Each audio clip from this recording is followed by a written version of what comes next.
शासन प्रभावक शतक सिंह, शतक वीर, सुविशाल गच्छाधिपति पूज्यपाद आचार्य देवेश श्री दौलत सागर सुरीश्वर जी महाराजा के जन्म शताब्दी महोत्सव के उपलक्ष्य में श्रवण कीजिए विराग क्रांति वाणी का हृदय भेदी धारदार प्रवचन।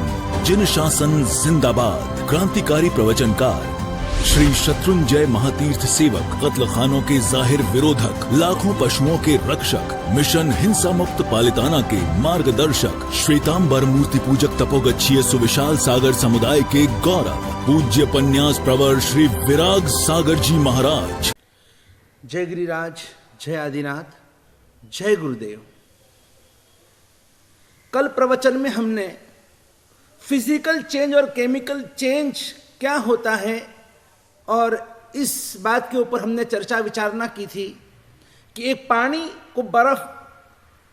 को फ्रीज में रखो तो वो फ्रीज में जाने के बाद पानी बर्फ हो जाता है और वही बर्फ को वापस फ्रीज से बाहर निकालो तो वही बर्फ वापस पानी हो जाता है।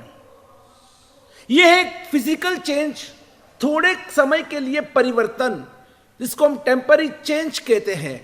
और वही जब आप देखो गाय घास खाती है, घास का दूध, दूध से दही, दही से छाछ, छाछ से मक्खन और मक्खन से घी, और एक बार घी बनने के बाद घी कभी वापस मक्खन नहीं बनता है, मक्खन कभी छाछ नहीं, छाछ कभी दही नहीं, दही कभी दूध नहीं, दूध कभी घास नहीं।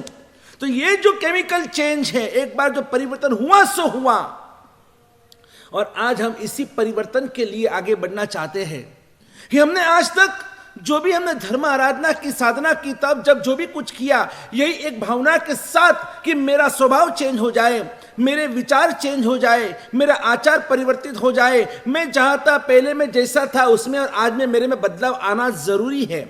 लेकिन वो बदलाव कैसा पॉजिटिवली बदलाव होना चाहिए था। कहीं ना कहीं हम जो थे उसमें से हमें आगे बढ़ना था, लेकिन हमारा बदलाव तो ये हुआ कि पहले हम शांत थे, आज ज्यादा क्रोधिष्ठ हो चुके हैं।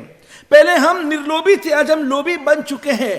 पहले हमें इतनी विषय कषाय वासना की भूख नहीं थी, आज हम और ज्यादा भूखे बन चुके हैं। जब हम पशु के भों में थे ना, पशु को देखो आप, उसे सिर्फ पेट भरने का दुख होता है, वो पूरे दिन चिंतित होता है, कहां से मुझे खाना मिलेगा, कहां से मुझे पानी मिलेगा। बस इसी चिंता में और चिंता में सुबह से लगाकर शाम तक, रात तक वो भटकते रहता है, सिर्फ वो आहार की शोध में, पेट भरने के लिए, और वो यहां वहां भटकते रहता है। इंसान का ऐसा नहीं होता है। इंसान को सिर्फ पेट नहीं भरना है, उसे पेट के साथ उसे पटारे भी भरना है, उसे खटारे भी भरना है, उसे अपना घर भी भरना है, बंगला भी भरना है, उसे बैंक बैलेंस भी बढ़ानी है। चाहिए कितना इंसान को जीने के लिए? दो टाइम की रोटी चाहिए, पहनने के लिए 2 जोड़ी कपड़े चाहिए और एक छत चाहिए कि जिससे उसे आश्रय मिले।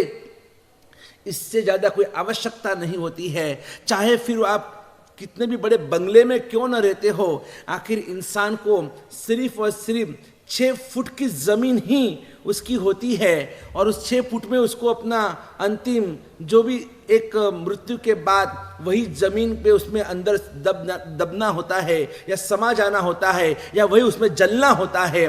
इसलिए क्यों हम इतना पाप करें? क्यों, किसके लिए हमको इतना पाप करना है?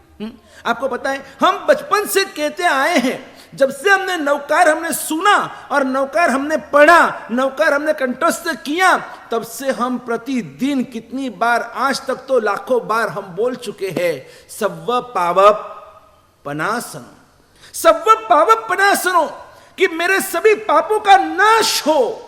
हम बचपन से ये सीखते आए, बोलते आए, समझते आए कि मेरे सभी पापों का नाश हो, नाश हो, नाश हो।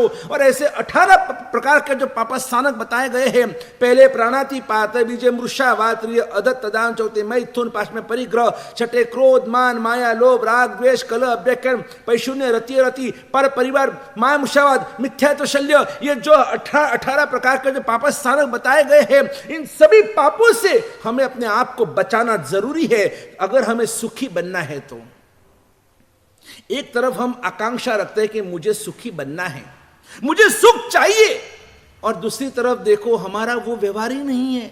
जाऊ मारे पूर्व माने पश्चिम नोचे पंथ, जाना है पूरब में और हम चल रहे पश्चिम की ओर। तो कैसे हम पूरब में पहुंच पाएंगे? अगर हमें पूरब में जाना है तो हमें पश्चिम की ओर नहीं, हमें पूरब की ओर ही चलना होगा।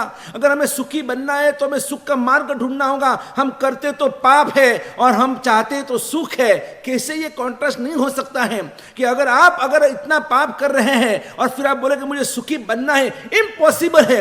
और अगर आपने बहुत धर्म किया है, आपने बहुत पुण्य किया है, तो आपको दुनिया में कोई दुखी बना ही नहीं सकता है। आप कहेंगे गुरुदेव ऐसा थोड़ी ना होता है। हमने कितने सारे लोगों को देखा है कि जो जिंदगी में कोई कुछ धर्म का काम करते ही नहीं है, हमेशा इतना पाप करते रहते हैं।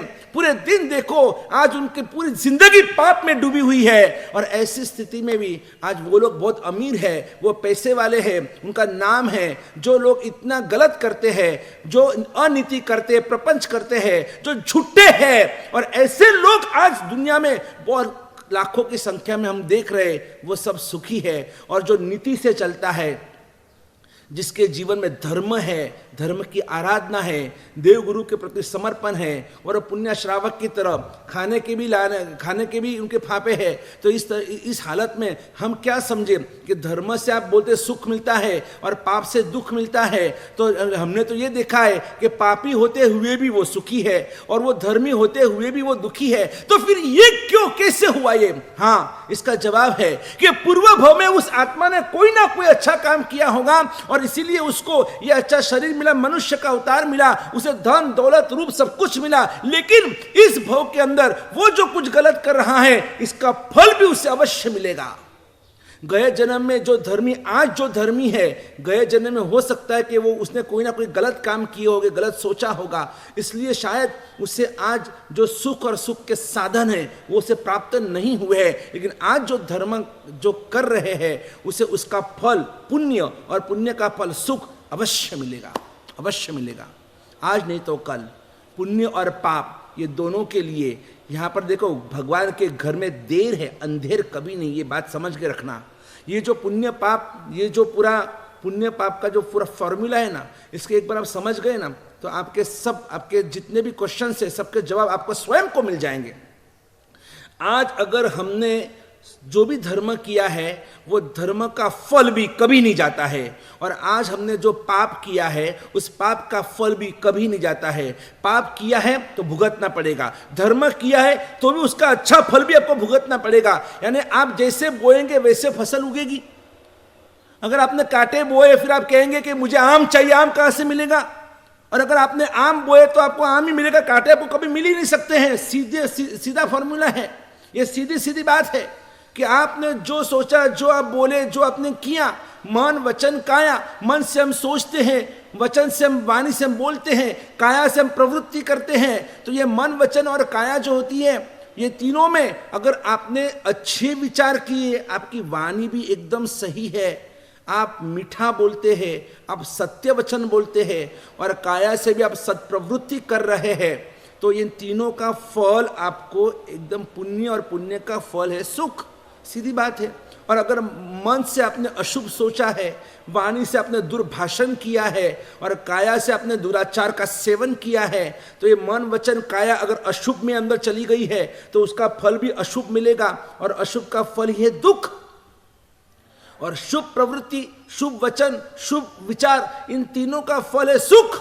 क्योंकि आपने सब शुभ किया है तो शुभ फल मिलेगा, अशुभ से अशुभ फल मिलेगा। सीधी बात है। आज हम सबसे ज्यादा क्या कर रहे हैं? इस मन वचन और काया में, तीनों में सबसे ज्यादा हम शुभ में, हमारा ये मन वचन काया प्रवृत्तिशील है या अशुभ के अंदर प्रवृत्तिशील है, ये हमको स्वयं को पता है। निमित्तवासी आत्मा, तो कोई भी निमित्त मिलते ही हमारे मन में जो विचार विचार विचार विचार विचार जब चालू हो जाते हैं, और उस समय हमारे मन में शुभ विचार ज्यादा आते हैं या अशुभ विचार ज्यादा आते हैं। कभी किसी ने कुछ कुछ बोल भी दिया ना, और तो भी उस समय तुरंत हमारे, उसने अगर 2 सुनाया तो हम उसको कितना सुनाएंगे? हम उसको 4 सुनाएंगे। टिट फॉर टैट, शठम प्रति शाठ्यम, हम बदला ले लेते हैं या मन में रखते हैं, आने दो मौका, मौके पे मैं भी चौका लगाऊंगा, उसको भी मैं सबक सिखाऊंगा। हमारे मन में या फिर हमारे वाणी में ऐसे ऐसे शब्द निकलते हैं। देखो ये पूरा महाभारत का सर्जन क्यों हुआ? सिर्फ एक द्रौपदी ने सिर्फ इतना ही कहा दुर्योधन से कि अंधे के बेटे भी अंधे होते हैं, अंधे के पुत्र भी अंधे होते हैं। और इसमें तो पूरा महाभारत खड़ा हो गया। तो ऐसा तो हम कितना दुर्भाषण करते हैं, हम कितना दुष्चिंतन करते हैं, हम कितना दुराचार का सेवन कर रहे हैं, और इतना सब कुछ करने के बाद भी एक ट्रेजेडी ये है, हम अपने आप को धर्मी समझकर बैठे हैं, हम अपने आप को पुण्यशाली भाग्यशाली समझकर बैठे हैं। और हमें बड़ी खुशी होती है जब हमें कोई आदर सत्कार रिस्पेक्ट कोई समाज के अंदर देता है, कोई हमें आगे बुलाता है, और तब हमें बड़ी खुशी होती है। वो एक भगत की बात मुझे याद आ रही है। वो भगत मंदिर से जैसे बाहर निकला और दूसरे भगत ने उससे आवाज लगाई और कहा, ओ पापी जरा इधर आइए ना। तो उसको बड़ा गुस्सा आ गया, ए भाई तुम मुझे किसको बुला रहे? मैं पापी हूं? बोला हाँ आप पापी हो। अरे कैसे तूने मुझे पापी कहा? तुझे पता नहीं मैं कितना धर्मिष्ठ हूं, मैं कितनी आराधना साधना करता हूं, मैं रोज 2 टाइम प्रतिक्रमण करता हूं, 4 सामयिक करता हूं, मैं जिनवाणी का श्रवण करता हूं, मैं रोज सातरा पूजा बनाता हूं, मैं रोज एकादशा से नीचे करता ही नहीं हूं। एकादशा एम्बिल उपवास आदि मेरी तपस्या होती है, मैं पर्वत तिथि में औषध के धर्म की आराधना करना हूं, और तो मुझे पापी कह रहे? अरे मैं जितना धर्म करता हूं ना शायद हमारे पूरे संघ में कोई नहीं करता होगा। और जैसे ये बात सुनी तो उस दूसरे भगत ने कहा कि भाई मैं थोड़ी ना तुम्हें पापी कह रहा हूं। बोला अभी तुमने तो मुझे बुलाया, ओ पापी इधर आओ। अरे वो तो तुम खुद स्वयं बोल रहे थे भगवान के सामने, मुझे पापी ने तार हो प्रभु जी, मुझे पापी ने तार। अभी आप तो भगवान के सामने गा रहे थे कि भगवान मेरे जैसे पापी को आप तार दो करके। अरे वो तो स्तवन में लिखा है, मैं थोड़ी ना पापी हूं। क्या बात है। हमें पता है कि हम कितने पापिष्ट हैं। पाप करना सबको अच्छा लगता है, सभी को पाप करना अच्छा लगता है, सभी को पाप के साधन अच्छे लगते हैं। लेकिन फिर भी एक आश्चर्य देखो कि पापी के रूप में जाहिर होना किसी को अच्छा नहीं लगता है। मेरा पाप कोई देख लेगा, मेरा पाप किसी को पता चलेगा तो मेरा क्या होगा। और इसीलिए इंसान अपनी शातिरता का उपयोग चोरनी आंख 4 MKY से, कि चोर की आंखें 4 होती है, वो बहुत इधर उधर नजर घुमाकर और फिर वो पाप करेगा ताकि किसी को पता ना चले, किसी को पता ना चले कि आखिर में एक्चुअल में हूं कौन। दुनिया के सामने तो एक सफेद चोला हम लोगों के सामने तो दिखा रहे, लेकिन अंदर में क्या पड़ा है, अंदर में क्या बैठा है, वो हमसे ज्यादा कौन जान सकता है। तभी तो मेरे संसारी पिता श्री अशोक भाई जो जीव दया प्रेमी थे, पूना में आज उनका नाम था, पूरे पूना में महाराष्ट्र में उन्होंने लाखों जीवों को बचाया। कभी कभी वो हम छोटे थे ना, और वो कई बार पूजा करते जाते आते वो एक बहुत अच्छी 4 कड़ियां गाते थे, आज भी मुझे वो याद रह गई है कि डगले डगले दंभ करूं मने दुनिया माने धर्मात्मा, हूं डगले डगले दंभ करूं मने दुनिया माने धर्मात्मा, पण शू भर्યું આ મનડામાં એક વાર જુઓ ને પરમાત્મા, હું સ્વાંગ ધરું છું સાધુનું, હું સ્વાંગ ધરું છું ધર્મીનું, અને વંદન સહુના પાવું છું, અને પંચરંગી પીછા પહેરીને મારી સાચી જાત છુપાવું છું, મારી સાચી જાત છુપાવું છું। मैं छुपा रहा हूं, मैं असल में कौन हूं। बाहर के लोग, बाहर की दुनिया में भले मेरा नाम है, लोग मुझे किस नजर से देखते हैं, ओहो ये इतने बड़े महाराज, ओहो ये इतना बड़ा ये सुश्रावक, लेकिन आखिर में मैं कौन हूं ना, मैं अपने आप को मैं ही जान सकता हूं। क्योंकि आपको तो सिर्फ मेरा बाहर का स्ट्रक्चर दिख रहा है, बाकी अंदर से मैं कैसा हूं ये सिर्फ और सिर्फ तीर्थंकर परमात्मा, केवली भगवान, ज्ञानी भगवंत और मैं, हम ही जानते हैं। हर एक इंसान के लिए स्थिति है, दुनिया के लिए हम कुछ और है और बाकी अंदर की दुनिया में हम कुछ और है। दुनिया के लिए भले हम राम जैसे लग, लेकिन अंदर से हम रावण जैसे हैं। दुनिया के लिए भले हम आज कृष्ण, लेकिन अंदर से हम कंस हैं। दुनिया के लिए भले हम गौतम जैसे लग रहे, लेकिन अंदर से हम गौशाला जैसे हैं। दुनिया के लिए भले हम सज्जन हैं, लेकिन अंदर से हम दुर्जन हैं। दुनिया के लिए हम भले हम गुलाब है, लेकिन अंदर से हम कांटे हैं। दुनिया के लिए भले हम एक दीपक है, लेकिन अंदर से हम ज्वाला है। ज्वाला ज्योति नहीं, लेकिन ज्वाला है। कुछ अलग ही हमारा अंदर की दुनिया कुछ अलग ही है, और वो किसी को पता न चले इसका टेंशन भी हमको होता है। पाप तो करना ही है, लेकिन वो पाप कोई जान न जाए, किसी को पता न चले, इस तरह से प्रच्छन्न रूप से, छुपा छुपा कर, गुप्त रूप से हम सब पाप कर रहे हैं। और इसीलिए तो आचार्य भगवान कलिकाल सर्वज्ञ हेमचंद्राचार्य महाराजा परमात्मा की स्तवना करते करते भगवान के सामने कन्फेशन कर रहे हैं और भगवान को कहते हैं, धिक में प्रच्छन्न पापताम, भगवान मेरे उन सभी प्रच्छन्न पापों को धिक्कार हो, धिक्कार हो, धिक्कार हो, कि मैं उन सभी पापों को धिक्कारता हूं जो मैंने प्रच्छन्न रूप से किए हैं।